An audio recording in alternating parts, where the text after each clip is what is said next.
Interesting story. So there is a black trucker who is the only black trucker in his company, and he is claiming, keyword claiming, because I want to warn you guys that this is a claim that has not been solidified, but I wanted to report it to you guys so you can keep in mind that it's a claim, but we will see. So it says, black trucker claims he was fired for complaining about Obama doll hung in effigy at company office. So raw story reads, a Washington storage company's only black truck driver claims he was fired for removing his supervisor's racist display involving former President Barack Obama. Alexander Metoyer filed a federal wrongful discharge lawsuit against 1-800-PAC-RAT, moving and storage company, which he said created a hostile working environment and failed to respond to his complaints. The Gresham, Oregon man was the only black employee working at the company's office in Puyallup, I don't know the fuck that is, Washington, when he was hired in August 2015. Metoyer first spotted the doll Noose in February 2016, and he immediately removed the display and put it in his desk. He found the Obama doll hanging from a noose the following day and removed it again, according to the suit. Metoyer was shocked by the doll the first time and, quote, fearful of his safety the second time, the suit claims. The company acknowledges Metoyer emailed a photo of the doll and noose to the Human Resources Office, which told the driver a forensic expert would be hired to analyze the phone he used, although it's not clear that was ever done.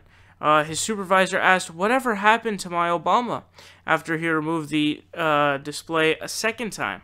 The suit also claims the supervisor addressed Metoyer as a boy and suggested his clothing made him look like a, quote, drug dealer or gangbanger.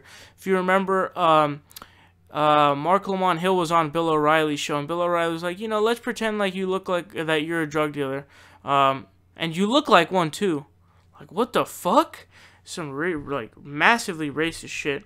But it says Metoyer was fired in September 2016 after he successfully sought a transfer to another office, and the suit claims he was unable to afford the cost to reach an arbitration agreement with his former employer.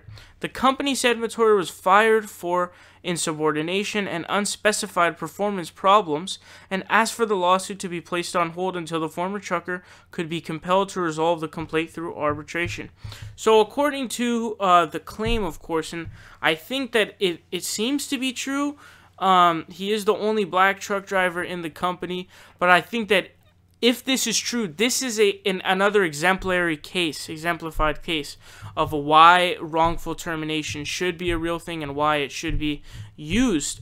Now, the other example that I always talk about is the one that Neil Gorsuch ruled on that Al Franken brought up. You have the truck driver he talks on the walkie-talkie, he tells his boss or whoever the dispatcher is, hey, it's cold as fuck out here.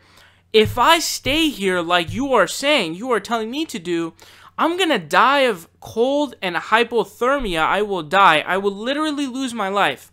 So you tell the dispatcher that, they say, no, stay out there. So it's like, what the fuck? What are you supposed to do?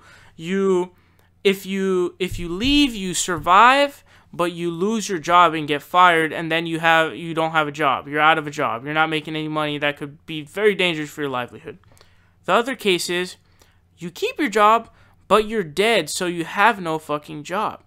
So is that a case that's ripe for wrongful termination? Abso-fucking-lutely, and that's why wrongful termination is actually extremely, extremely important. Support independent progressive media by leaving a subscription down below, leave a like and share the video, help us out on Patreon, or you can donate in other ways. Links are in the description down below. We are fighting Trump tooth and nail, and we will continue to do so with your help.